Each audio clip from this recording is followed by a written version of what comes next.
স্কুলের popular student অমি, যে সব কিছুতে এক্সপার্ট ছিল আর মেয়েরাও তার জন্য পাগল ছিল। ইরিকো, যে মনে মনে অমিকে ভালোবাসতো, সে লুকিয়ে লুকিয়ে অমিকে দেখতো। ইরিকোর ফেসবুকে একটা পেজও আছে, সেখানে সে অমিকে নিয়েই পোস্ট করে। পেজের নাম লাভ সিক ইলি। ইরিকো একদিন অমিকে নিয়ে পোস্ট করার সময় হঠাৎ অমির ভয়েস শুনতে পায়, আর সেখানে গিয়ে দেখে অমি নিজের মতো করে সময় কাটাচ্ছে।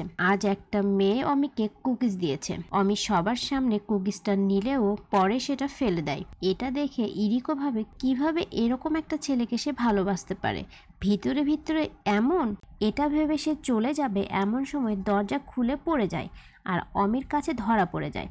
দ্রুত পালাতে গিয়ে ইরিকো তার ফোনটা ফেলে রেখে যায়, আর অমি ফোনটা চেক করে বুঝতে পারে লাভ সিক ইলি পেজের ওনার হলো ইরিকো। পরের দিন ইরিকো ক্লাসরুমে একা ছিল, তখন অমি চলে আসে। ইরিকো ভয়ে পালাতে চায়, বাট অমি ওকে বাহিরে যেতে দেয় না। ফোনটা দেখিয়ে বলে, তুমি সেই মেয়ে যে অনলাইনে আমাকে নিয়ে পোস্ট করতে? ইরিকো বলে, সরি, আর এমন কখনো হবে না, প্লিজ আমাকে ফোনটা দিয়ে দাও। তখন আমি মজা করে বলে, না না, তুমি এত রোমান্টিক কথা লিখেছো, চলো তা সত্যি করি। অমি কাছে আসলে ইরিকো ধাক্কা দিয়ে চলে যায়। অমি বলে, তুমি তো আমাকে ভালোবাসো। ইরিকো বলে, ভালোবাসি, বাট এর থেকে বেশি কিছু করতে পারবো না।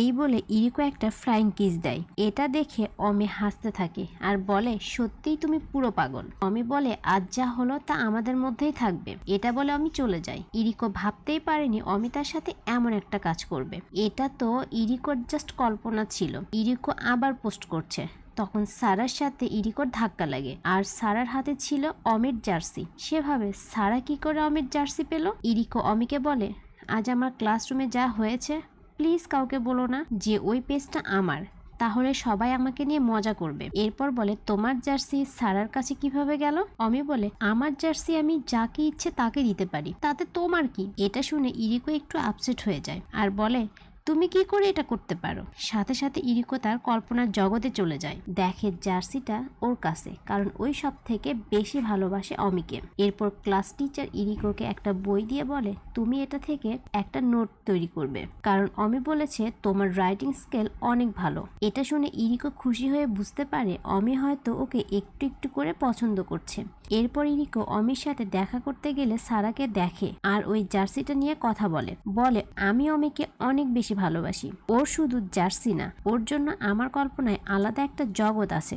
এসব আমি দরজার বাহিরে থেকে শুনে বুঝতে পারে ইরিকো সত্যি ওকে অনেক ভালোবাসে। সারা চলে যাচ্ছিল, ইরিকো জার্সিটা নেয়ার জন্য পিছু নেয় আর সিঁড়িতে পা স্লিপ করে পড়তে ধরে। ঠিক তখনই অমি এসে ওকে ধরে ফেলে। তখন সারা ইরিকোকে সরিয়ে বলে, এরকম ছেলেদের থেকে দূরে থাকো, যারা মেয়েদের অ্যাটেনশন পাওয়ার জন্য সবকিছু করতে পারে। এটা শুনে অমি বলে, তার মানে তুমি আমাকে অ্যাটেনশন দাও না? সারা বলে, না, আমি তোমাকে হেট করি। তোমার জার্সিটা নিয়েছিলাম কারণ তোমার বডি শেপ সুন্দর, এই সাইজের কিছু ড্রেস বানাবো। এসব শুনে বোঝা যায় সারা ইরিকোর মতো ইমেজিনেশন গার্ল। এবার এই দুই ইমেজিনেশন গার্ল এক হয়ে তারা তাদের কল্পনা শেয়ার করে, সব সুন্দর সুন্দর ছেলেদের নিয়ে কথা বলে। এটা শুনে অমি একটু বিরক্ত হয়ে চলে যায়। ইরিকো বাড়ি যাবে, তখন অমি এসে বলে, তুমি ওই জার্সিটা কেন আনলে? ইরিকো বলে, চিন্তা করো না, আমি জানি তুমি ভালো ছেলে না, আমি তোমাকে কখনোই ভালোবাসবো না, তোমার সাথে আমার জাস্ট সম্পর্ক কল্পনায়। এটা শুনে অমি বলে, তুমি কল্পনায় এতটা ভালোবাসো? তাহলে চলো আমি তোমাকে আমার কল্পনার জগৎ দেখাই। ইরিকো বলে, না, আমি তা চাই না। এটা শুনে অমি তার জার্সিটা ইরিকোকে পরাই দেয়, আর ইরিকো সাথে সাথে ওর কল্পনার জগতে চলে যায়, কারণ ও আগে থেকে এই জার্সিটা পরতে চাচ্ছিল। অমি এবার ইরিকোকে কাছে টেনে জার্সির উপর থেকে একটা কিস করে ফেলে। এবার তো ইরিকো পুরাই ফ্রিজ। অমি বলে, তুমি কি আমার সাথে ডেট করতে চাও? ইরিকো কিছু বলবে, তখন অমি বলে, না না, টাইমস আপ, ভাবার জন্য এত সময় তো দেওয়া যাবে না। এই বলে অমি চলে যায়।